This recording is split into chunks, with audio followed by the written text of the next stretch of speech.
He stood on the boardwalk like he'd been waiting there his whole life. He was just a small boy with a crumpled dollar and an impossible request. I want to buy a mama. To Lena Moore, a widow who had lost her own child, taking him in was a simple act of kindness. She took his hand instead of his, money never realizing that she wasn't saving an orphan. She was accepting the terms of a deal she had made with grief, itself a bargain whose price was about to come due. Then, almost as an afterthought, "You look like a nice mama." And just like that, Lena Moore's world cracked down the middle. She didn't take the dollar. She took his hand. The boy said his name was Tommy. Just Tommy. No last name, no people. No story, really. At least not one he knew how to tell. He said he'd walked from the hills, but no one knew of any homestead out there since the fire last spring. He had no shoes that fit, no coat, no papers. But he had the dollar. "Who gave it to you?" she asked. "The preacher Tommy said to use it when I found who I was looking for." "And that's me." "I think so." You smiled at me. That was all it had taken, apparently. A smile. The kind Lena gave everyone. The kind that cost her nothing. Except now maybe it had cost her everything because she brought him home just for a night. Just until the sheriff could figure things out. But nothing was ever just for a night. Not in Drake Hollow. The house was too quiet with just her in it. Had been for years after Thomas died. And then the child she never got to meet. The rooms turned cold. She never lit the parlor stove anymore. The second bedroom had stayed shut for 6 winters. Until now. Tommy didn't ask questions. He just walked the house like he'd known it in a dream. Picked up a book off the shelf and turned it upside down like he thought maybe words could spill out. He set his broken toy carefully on the windowsill like it might grow roots if the sun touched it long enough. That first night he didn't cry. Lena did quietly in the kitchen as she scrubbed dishes that were already clean. She told herself it was just a kindness, a pause of breath before handing him off to the right authorities. But when the sheriff came the next morning, Tommy hid. Not under the bed, not in a closet. He climbed onto the roof and tucked himself into the pitch between rafters. "He won't go," Lena said breathless after climbing up halfway herself. "He's scared. Scared of what Sheriff Danner asked. Of being forgotten." It was the only answer that made sense and maybe the only one she needed. Sheriff Danner stepped back. "We'll give it a week." Lena didn't argue. She didn't want to. On the third night the knocks came, not to her door, to her window. 3 soft and slow. Taboo, taboo, taboo.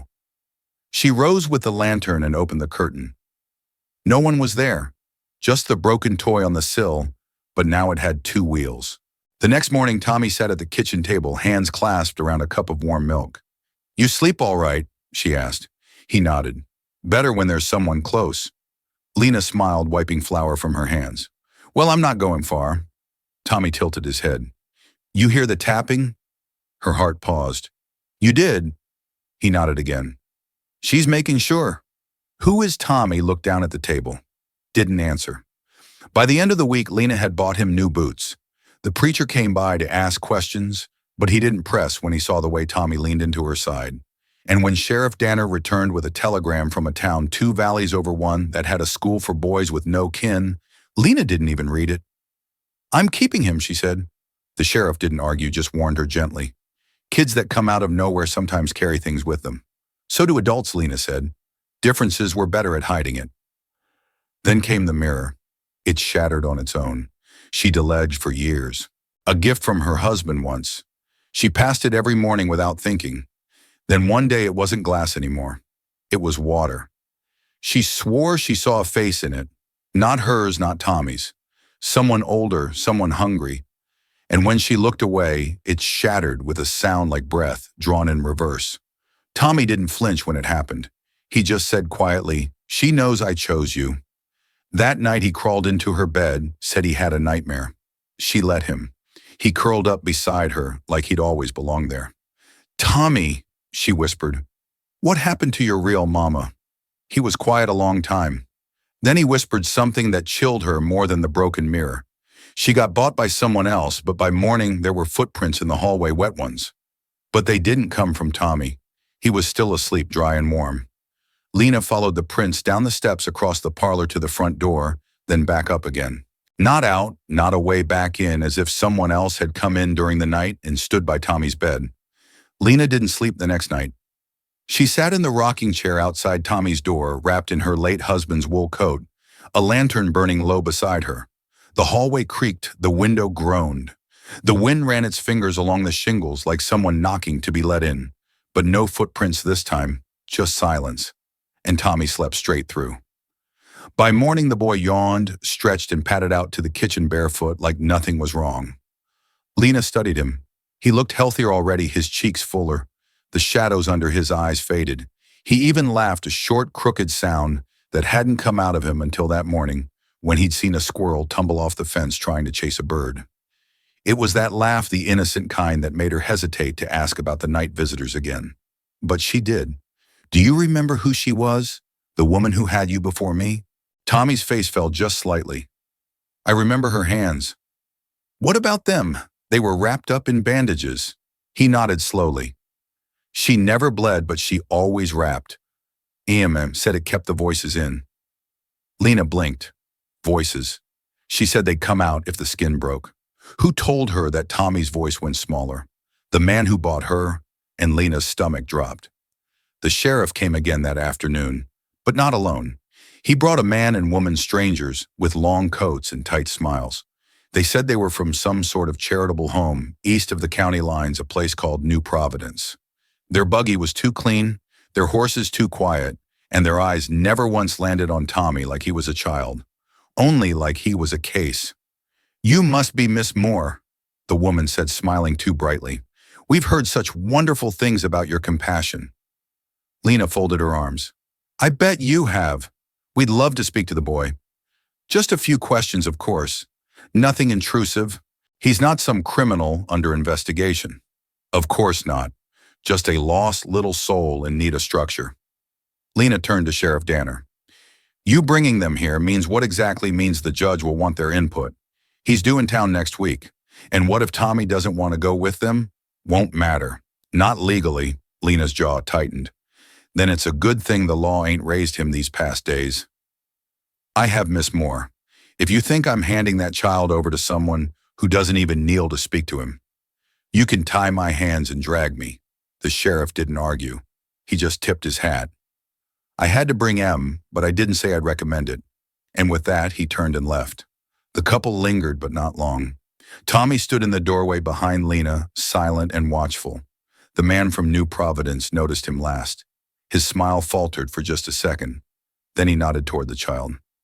"We'll be back with paperwork." Lena didn't flinch. "I'll be here." They left. Tommy reached for her hand.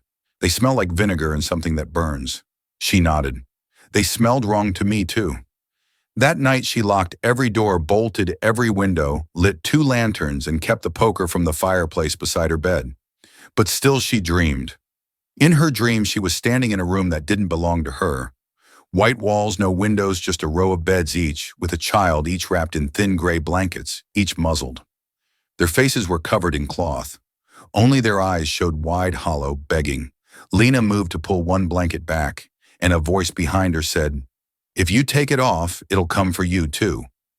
She turned and saw a woman in a nurse's uniform, face, shadowed hands wrapped in linen. "Who are you?" Lena asked. The woman said nothing, just lifted one finger to her lips, then leaned down and whispered something to the nearest child. The child began to scream, but there was no sound, only the rising of dust from their blanket and the rattling of metal beneath the bed. Lena woke with a cry in her throat, and the mirror on her wall, the one she'd already replaced, was cracked again. This time not shattered, but cracked down the center like it had been split between 2 worlds. Tommy stood in the hallway. He wasn't sleepwalking. He was standing straight, looking right at her door. "She's getting closer," he said. Lena's heart seized. "Who the one who says mamas can be bought? She's not real, Tommy. She's more real than me." And then for the first time, Lena believed him. She visited the preacher that morning. Reverend Coulter was an old man near blind, but his voice was steady as ever.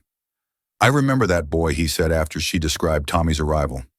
"Found him curled up at the base of the chapel steps. Looked like he'd walked straight out of the mountain." "Did he say where he came from? Said his name?" "Said he was waiting for a mama." I asked him what kind. He said the kind that don't sell easy. I gave him the dollar and told him to wait on the right one. Why me? Reverend Coulter smiled faintly. I didn't tell him who, but he saw you walking across the square a minute later and said, "That's her." Never blinked. There's something following him. No, Miss Moore. There's something he walked away from. That's different. Means it's still mad. How do I stop it? He hesitated, then reached under the pulpit and pulled out a small cloth-wrapped book bound in red thread. Pages yellowed and water damage. This ain't scripture, he said quietly, but it's something older. You keep this close. If it opens on its own, don't read out loud. Just listen. Listen to what? To the parts that already know your name. The book didn't open that night, but the front door did at 2:13 a.m. No knock, no footsteps, just a quiet click and a slow creak as cold air slipped in. Tommy was already awake when Lena reached his room. He stood by the window again, looking out. She's in the orchard, he said. What orchard? The one behind the house. There is no orchard behind the house. He looked up at her, eyes darker than they'd been yesterday. Not sick, not scared, just older there is now. Lena stepped to the window and drew back the curtain. And sure enough, past the back fence, where once was only scrubbed grass and snow-bent trees, stood a row of fruit trees, gnarled and black, heavy with something that looked like apples but sagged like wet cloth. She gasped. Tommy pressed his forehead to the glass. Don't go out there, Miss Lena. I wasn't planning to. Good, 'cause she's not after you yet.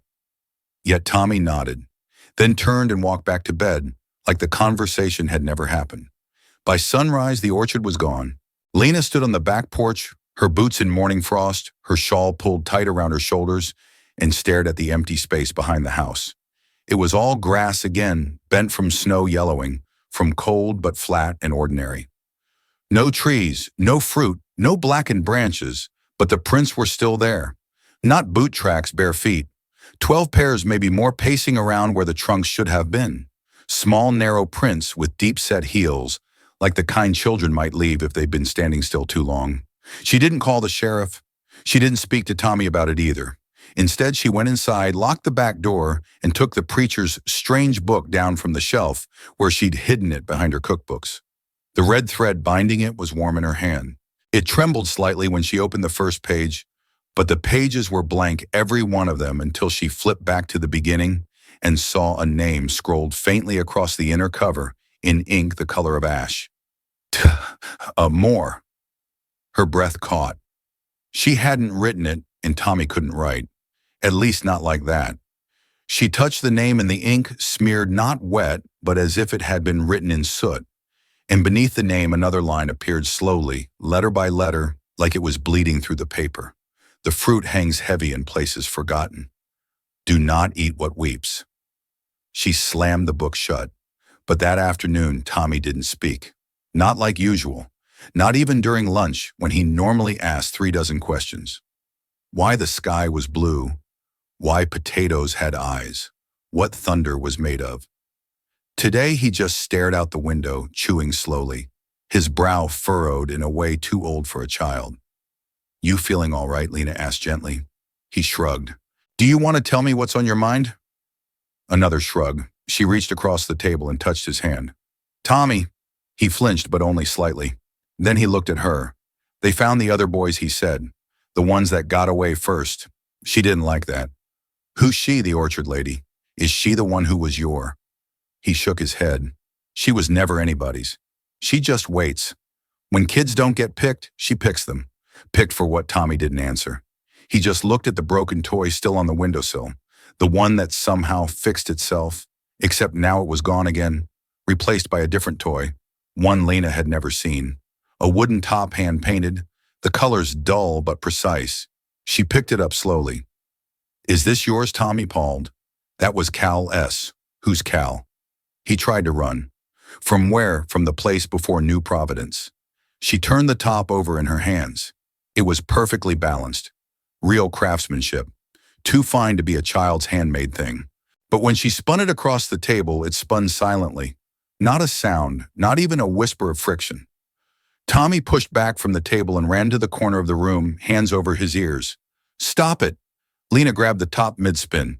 Tommy, it's just a toy. He shook his head violently. No, it's a whisper. That's how she calls us. Spinning and spinning till you can't stop listening. She pocketed the top and sat beside him, pulling him into her lap. She's not taking you. Not while I'm breathing. Tommy looked up. She doesn't need to take if you give. That hit her like a nail through the heart. You think I'd give you up if she made you remember. Remember what? Tommy opened his mouth, but before he could speak, the wind outside rose suddenly, howling against the house like a wolf scraping at the siding. The windows shuddered. The lamp above the stove flickered once, twice, then went out entirely. And in the silence that followed, Lena heard it tapping. Not from the window this time, from inside the walls. Tap, tap, tap. Tommy's arms clenched around her middle. She found the door. What door? He pointed to the floor, to the space beneath the rug. The trapdoor hadn't been opened in years. Lena had forgotten it was even there, hidden beneath the corner rug in the parlor, sealed with rusted hinges and an iron ring. Her husband had once stored storm supplies down there years before the cellar flooded, and they'd sealed it up for good. But Tommy stood beside it like it was familiar, like he'd seen it in a dream. If you open it, she'll come through. Then we won't, but if we don't, she'll stay in the walls, and she's louder there. Lena stepped back. The tapping stopped just for a moment. Then came knocking, 3 slow raps. Boom, boom, boom. Lena knelt down, pressed her hand against the wood. It wasn't cold. It was warm like breath. She jerked back. We're boarding it shut, she said, heart racing. Tommy shook his head. She'll find another way. Lena grabbed a hammer and nails. She didn't care. She boarded it shut anyway, then pushed the rug back and placed the heaviest chair she owned over it. She didn't sleep that night. Neither did Tommy. The next morning, Reverend Coulter was gone. The church doors were open, the pews empty, and a single line had been carved into the pulpit in tiny, almost childlike script. She walks on roots, not feet. She drinks from the mouths of sleeping boys, and beneath it the preacher's Bible opened to a page Lena didn't recognize. It wasn't even scripture, just a drawing of the orchard. 12 trees, each one hung with something heavy, not fruit, not lanterns, but shoes child-sized, still muddy, still damp. Lena stumbled out of the chapel and nearly vomited. Back home, Tommy sat on the floor, the strange red-threaded book in his lap. She's not hiding anymore, he said without looking up. She knows it's almost time. Time for what? For the dollar to run out. What does that mean? It wasn't just money. It was a trade. One mama for one memory. Whose memory? He looked at her now. His eyes weren't a boy's anymore. They were a man's. A broken one. Yours. That night, the dollar was gone. She kept it in the cupboard above the stove, folded inside her old wedding Bible.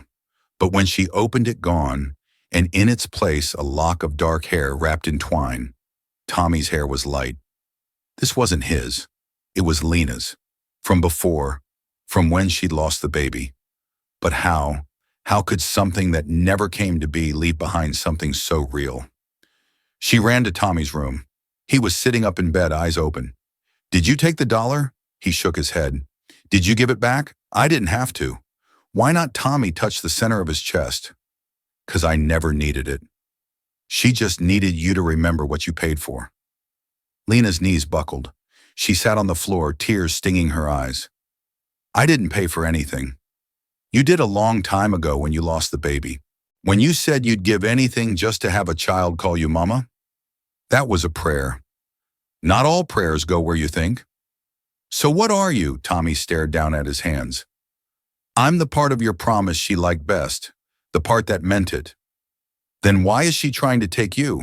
Because I chose you instead of her. Lena pulled him into her arms. You're mine. I don't care what bargain I made. You're mine. Even if it means remembering what else you gave up. She didn't hesitate. Another showed a boy running. Another showed the inside of a room Lena had never seen. All white walls and small metal beds with straps. Tommy pointed to one shard. That's where Cal went. What are these windows? Tommy shook his head. No, they're doors. And once they're open, they stay behind them. A sound rose from the open cellar, a dragging sound like bare feet pulling through gravel. Lena turned, raised the poker, and saw the first hand appear on the edge of the trapdoor. It was bandaged all the way to the elbow, wrapped in linen, so it had yellowed and split at the seams. The fingers were long, too long, and beneath the frayed gauze, something shifted in the joints, like bones were still trying to find their proper place. Tommy didn't move. He just watched. If you hurt her, the others might not come back. What others? Lena demanded, voice hoarse. The ones who chose too late. The hand gripped the floorboard. Another followed. Then a head rose into view. Wrapped too, but not with care, with desperation. The fabric was knotted, twisted, soaked through in places where moisture had once leaked out and dried. The bandages covered every inch of the face except for the eyes. And the eyes weren't human. They were holes. Black, depthless still, but hungry. Lena backed up slowly. What does she want? Tommy didn't blink. To be picked. The figure dragged itself higher now, halfway out of the cellar. Its limbs unfolded like someone learning to walk again after years without a body. Lena gritted her teeth and raised the poker. You need to leave. The figure paused. Then something clicked beneath the gauze and it spoke, but not with a voice with wind. It howled through the house, rushing down the hallways, rustling every curtain, slamming every door. The pages of the red-threaded book flipped open again on the counter. One page tore loose and flew to the ground. Words appeared on it, inked by an unseen hand. She feeds on what is owed. She waits where deals were made. She counts the days with blood and bone. And you forgot to count. Lena ran to the page, snatched it up. What does it mean? Tommy stepped forward, his face grim. You didn't just wish for a child. You traded what your voice in heaven, your name in memory, your chance to rest. That's not a fair deal. She doesn't deal fair. She only deals final.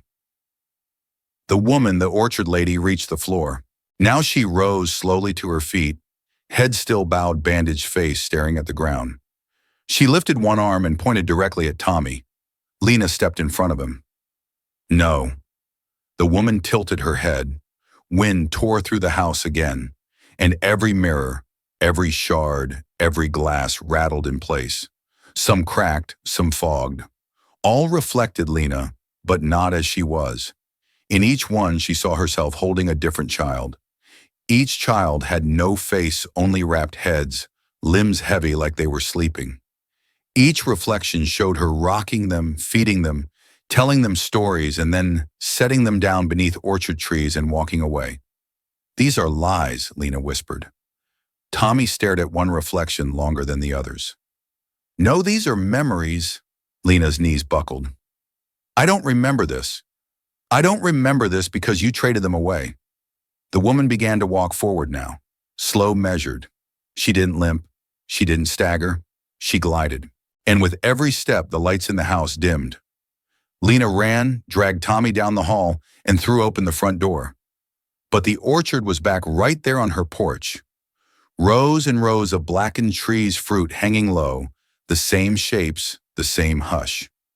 Only now they were in bloom. And the fruit. They weren't fruit. Not really. They were faces wrapped in linen, bound in silence. Dozens of small, soft outlines hanging from the branches like offerings. And from each came a faint, muffled cry. Lena screamed and slammed the door shut. Behind her, the woman had stopped walking. She stood now in the center of the room, head still bowed, and she opened her hands. Inside one, Lena's wedding ring. Inside the other, the dollar. Why now? Lena asked, voice breaking. Why are you doing this now? Tommy didn't answer, but the wind did. It whispered one word over and over. Do. Lena fell to her knees. Then take me. The wind paused. Tommy gasped. No, Miss Lena. Take me. Leave him. Whatever I gave, I give again. Just take me instead. The woman raised her head slightly.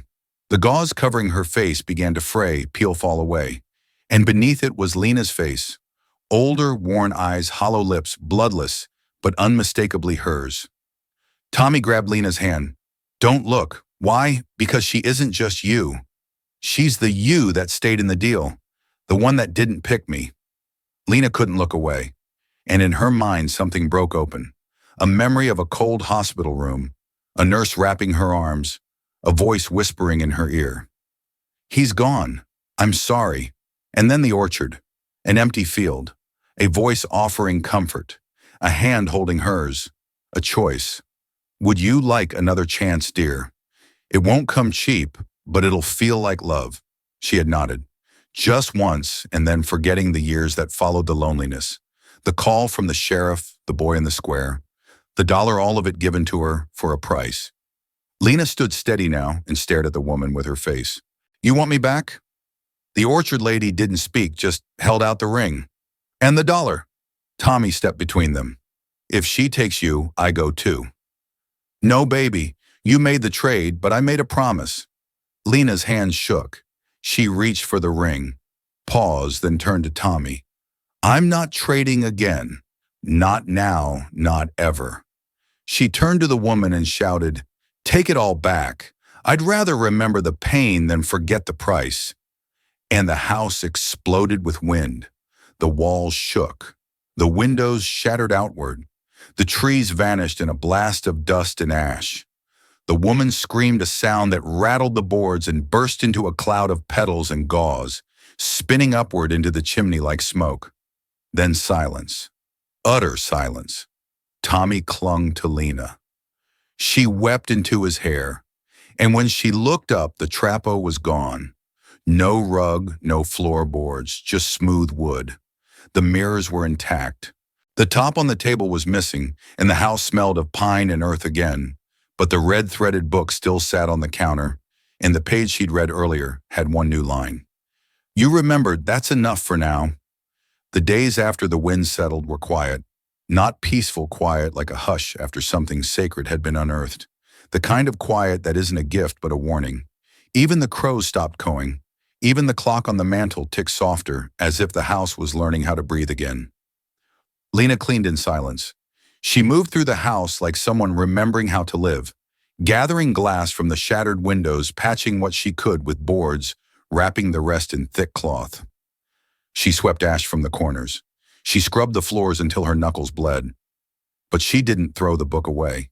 She couldn't.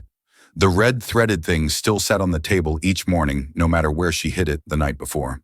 She stuffed it in a drawer once, found it beneath her pillow at dawn, tossed it in the stove, and woke the next day to find it laid gently in her hands. So she stopped fighting it. She let it stay. And each night before bed, she opened to the last page and read the new lines that hadn't been there the night before. When you plant regret, you grow hunger. When you feed it silence, it learns to scream. But when you speak it aloud, it can be buried. She didn't understand it all, but she understood enough.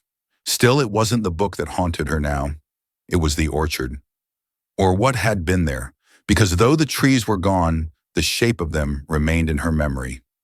Clear, perfect rows, leaves trembling with faces. Each fruit a life that could have been, or maybe once was.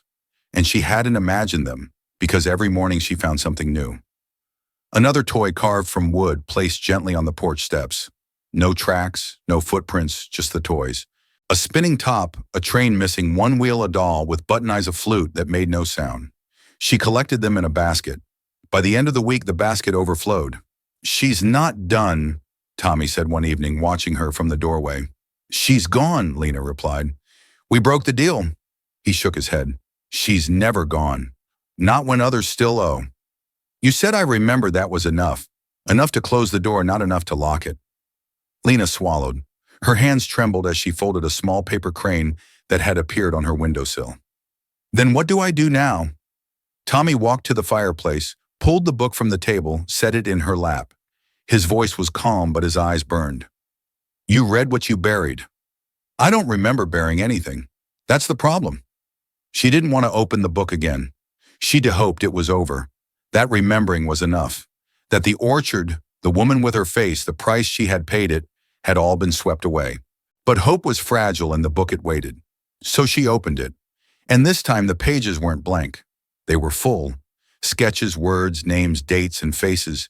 Children's faces, some familiar, most not. Each page held a story. Not long, ones just fragments, like obituary clippings torn from the truth, like memories stolen and scribbled down in a rush. Mara, age 6, found at the edge of Greystone Hollow, mouth sewn shut, No prints in the snow. Benny 8, last seen near the old well, returned 3 days later holding a pine cone like it was gold, didn't speak again. Rosie 4 disappeared during supper. Came back with a flower no one had ever seen. Said it was for her other mama. The pages went on, dozens of them. Dozens of children, each tied to town Lena had passed through once in her life. Each somehow familiar. No, I only wanted one child. I only wanted you. And she heard that, but she doesn't give anything for free. Lena closed the book gently. Her fingers lingered on the thread binding. Then what's she asking now? Tommy looked toward the window. The wind had picked up again, and in the distance, just beyond the ridge, a single tree stood. Alone knew she planted a seed. He said, wherein you, Lena, didn't dream that night. She remembered, not through nightmares, through waking.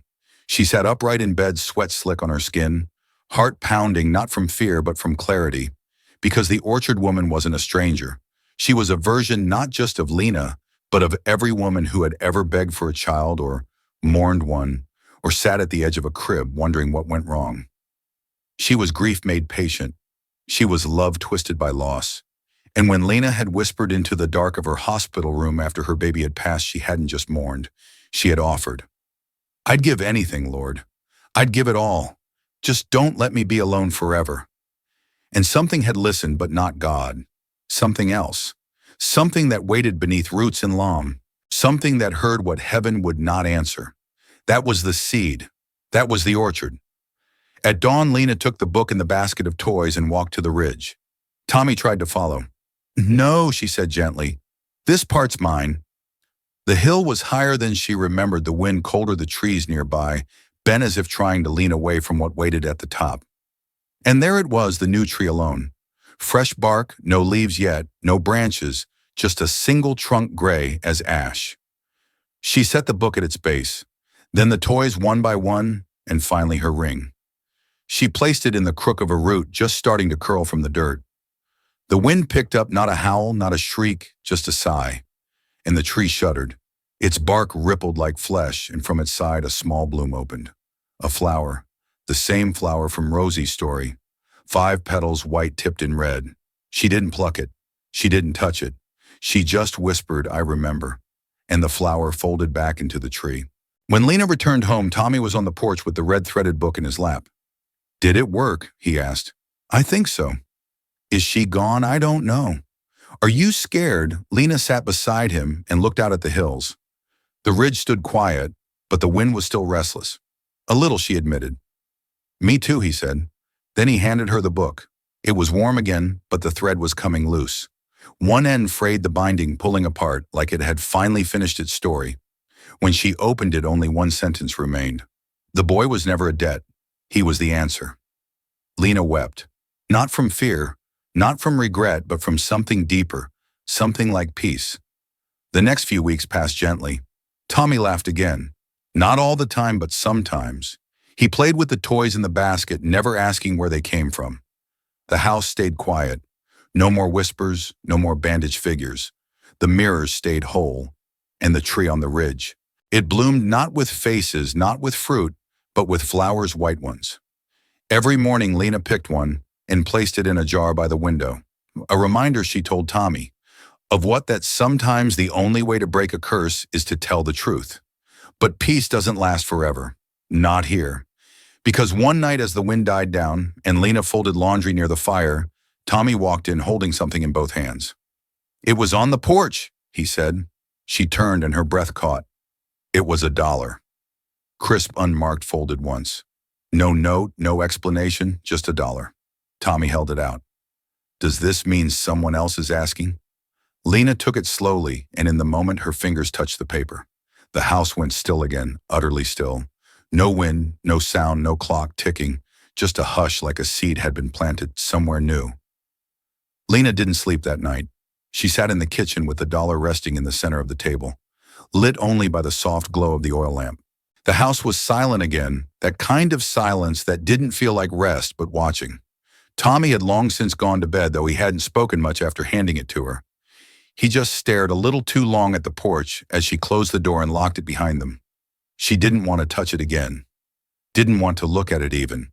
But there it lay folded once corners, sharp a simple dollar that might have come from any man's pocket or from somewhere deeper. The red-threaded book sat nearby closed. She hadn't dared open it yet. Not since the final line had appeared. The boy was never a debt. He was the answer. If the story was done, why was it here again? Why had someone else left $1 on her porch? Or worse something, Lena finally reached out and unfolded it. The paper crackled, not with age but with expectation. Her breath held, but the dollar was plain. No markings, no words, no symbol pressed into the ink, not even a wrinkle out of place. Still, she knew it wasn't for her. It was through her. And as the hour crept toward midnight, she heard it. A knock. Once, twice, soft, weak. The kind of knock that sounded more like asking permission than demanding entry. Lena stood slowly, her joints stiff from sitting so long. She didn't light another lamp, didn't grab a weapon. She only slipped the dollar into her apron and walked to the door. Through the small pane of glass, she could see a figure. Small, unmoving, a child. She opened the door. There he stood, maybe 7 years old, maybe less.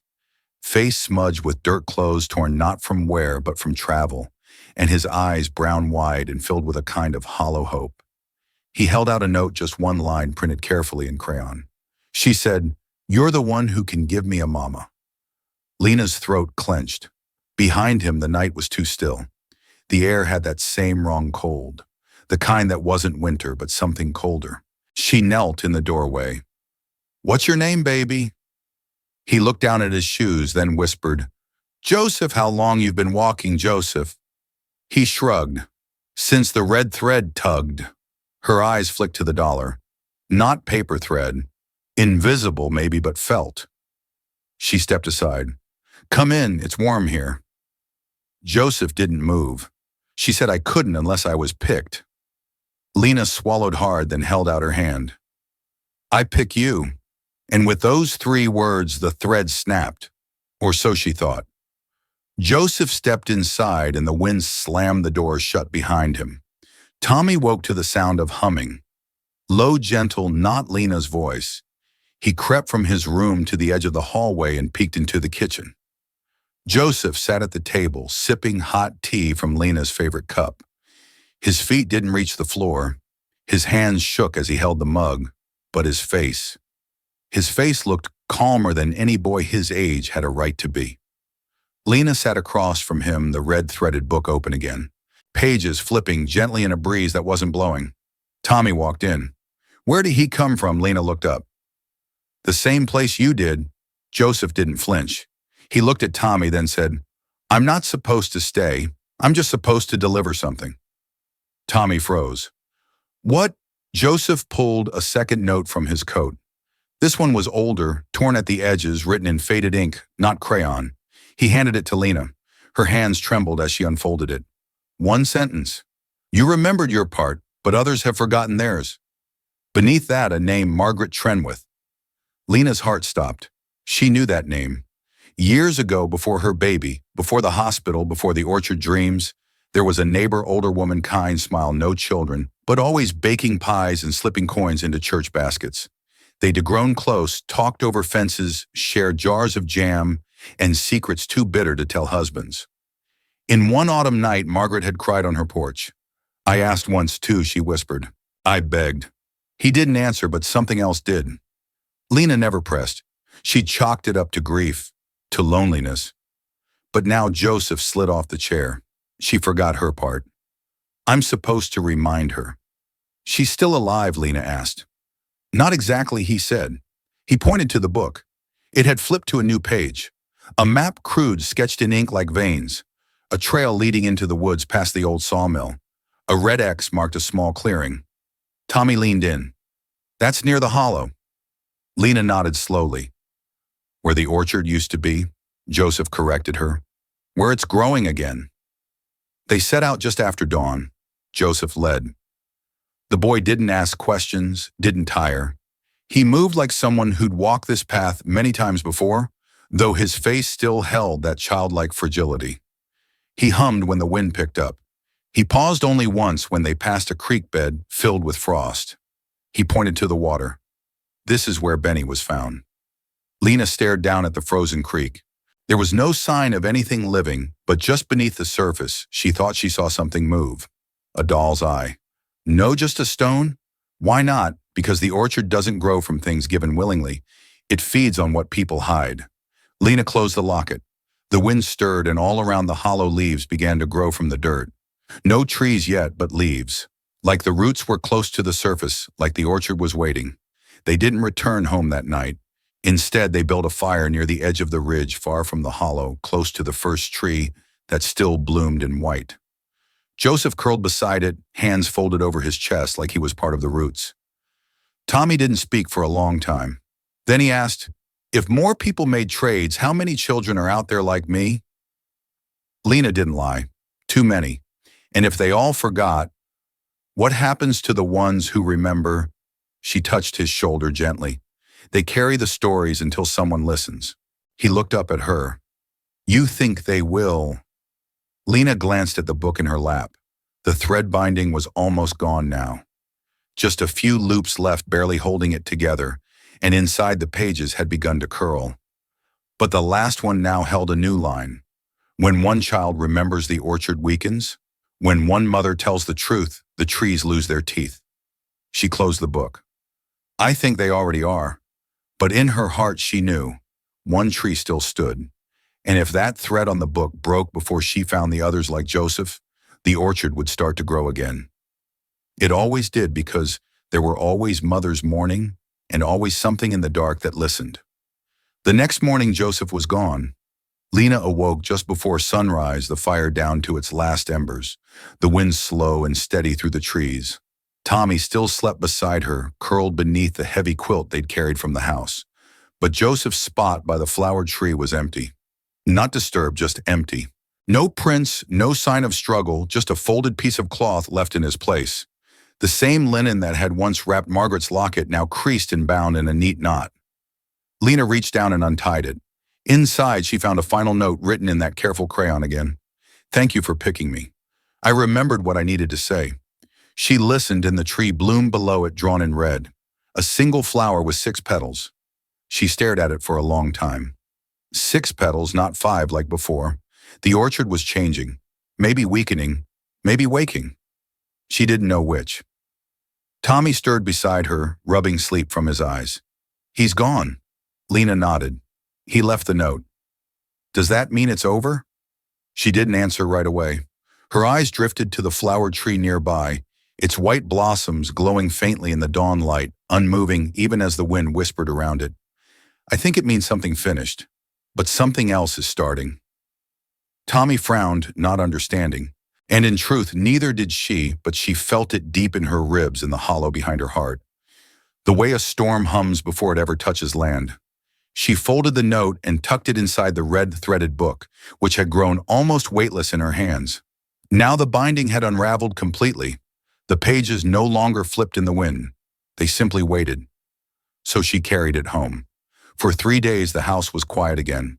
No knocks, no visitors, no red strings, not even toys on the porch. It almost felt normal. Tommy read books, helped feed the goats, even found a bird's nest under the porch, and built a little shelter for it. Lena baked again biscuits and apple tarts, just like she used to. But each night before sleep, she sat at the table and opened the threadless book. Nothing ever appeared until the 4th night, when Tommy was already asleep, and the wind had picked up sharp from the east. Lena flipped to the last page. There, written in tiny, narrow script, one new line. 3 more deaths sleep beneath your floor. She sat frozen. 3 beneath the floor. The message faded as she stared at it, like it had only needed to be seen, not remembered. And then she heard it. A creak, just one from under the house. The kind of creak that comes from weight, not wind. Not settling wood, but footsteps. She stood candle in hand and crept to the trap door near the hearth. It hadn't been opened in years, not since her husband had died. It groaned as she lifted it. Cold air rose from the root cellar below, earthy and wet, but now tinged with something else. Sweetness, the scent of overripe fruit, the same scent from the orchard. Lena descended the wooden steps slowly, candlelight casting flickers across the dirt walls. The cellar had once been used for storing preserves and potatoes, but most of the shelves were empty now. At the far end, behind a stack of crates, the dirt looked disturbed. Not dug recently, but sifted, as if something had moved just beneath the surface. She dropped to her knees, fingers scraping at the packed soil, and there, no more than a few inches down, her knuckles struck wood. She dug faster. A box, small, roughly made, unlatched. Inside, a baby blanket, old, yellowed, with time edges burned. Her breath caught. She knew this. She had buried it after her baby died. Couldn't bear to keep it. Couldn't bear to let it go. But she had never buried it here. She touched it gently and something flashed in her mind. A face not her child's, another. A little girl with dark curls and no name. Then gone. The vision vanished, but her heart pounded. She pulled the blanket free, lifted the box. In another beneath it. This one heavier. She opened it. Toys, not the ones from the porch. Different. Handmade dolls, a slingshot, a leather-bound Bible with a child's name etched in the inside cover. Micah J. She didn't know a Micah. Not from her life, but something deep inside did. She set the box aside and reached again. This time her hands closed around bones. Small, fragile, wrapped in cloth. Her scream never came. She didn't have air for it. Just silence, just grief. Because now she understood. The orchard hadn't just been hers. The house sat on a seedbed of prayers, of regrets, of mothers who had whispered into the dark. I'd give anything. And something had listened. Over and over again, she surfaced from the cellar at dawn, hands and arms stray with soil, the blanket still clutched to her chest. Tommy stood in the doorway, his eyes wide. They were down there. She nodded. 3 boxes. 3 memories I don't remember having. Are they yours? They are now. She didn't explain further. Instead, she carried the boxes to the ridge, to the tree. It had bloomed fully now. Its branches curled upward, like arms open for an embrace. The flowers had changed again, 7 petals. She buried each box beneath the roots. As she placed the last one, the earth trembled. Just once, then grew still, and in the tree's bark a small crack opened. Inside it, a heart carved, beating for just a second, then gone. She stepped back, breath stolen from her lungs. Tommy whispered, "What now?" Lena looked out over the hills. The wind had shifted again, carrying voices, not screaming, just whispering. Faint thousands of them telling truths they'd been made to forget. Now she said softly, "We find the others." The next day she found her first letter in the mailbox. No name, no stamp, just a folded note and a feather inside. The note read, "There's a tree growing in my son's closet. I asked for him to walk again. Now he never leaves the room. Can you help?" She burned the letter not in rejection, but as a reply. Smoke, after all, could carry messages just as far. And that night the book returned. Red thread sewn anew, but this time the cover bore a different name. The Orchard Mothers, plural. Lena smiled faintly and set a second plate at the table. The wind rose steady but not cruel. The porch creaked and footsteps approached. The knock came soft, almost hesitant, but Lena didn't flinch. Not anymore. She stood from her chair, smoothed the front of her skirt, and opened the door. On the porch stood a woman, maybe 30, pale thin, in the way people get when they've been grieving longer than eating. She wore a shawl over her shoulders and carried a child curled tight, asleep or close to it, clinging to her chest. In her eyes held that same look, the one Lena had worn when she found the orchard. The woman spoke before Lena could. "You don't know me, but I was told to find the house with the tree behind it." Lena stepped aside. "You found it." The woman didn't move. She looked down at her child. Her voice cracked. "I didn't know what I was saying when I asked. I just wanted her to breathe. I didn't mean to. I didn't know it would grow in her place." Lena placed a gentle hand on the woman's arm. "You're not the first, and she wouldn't be the last." The woman stepped inside, trembling. Lena closed the door.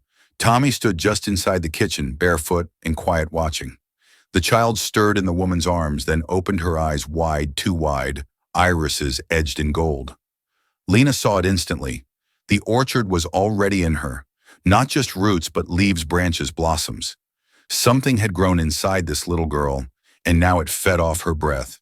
She was still herself, but not alone. Lena moved quickly. She lit a small fire in the hearth, laid down the blanket Joseph had left, set the red threaded book on the table. Then she knelt before the girl and whispered something only she could hear. The child blinked. A tear rolled down her cheek. The girl pointed to the tree beyond the window, not the one Joseph had slept beneath. A new one grown overnight, it seemed. Its bark pale, its blossoms dark. 7 petals like before, but now the petals were wilting. Lena carried the girl outside.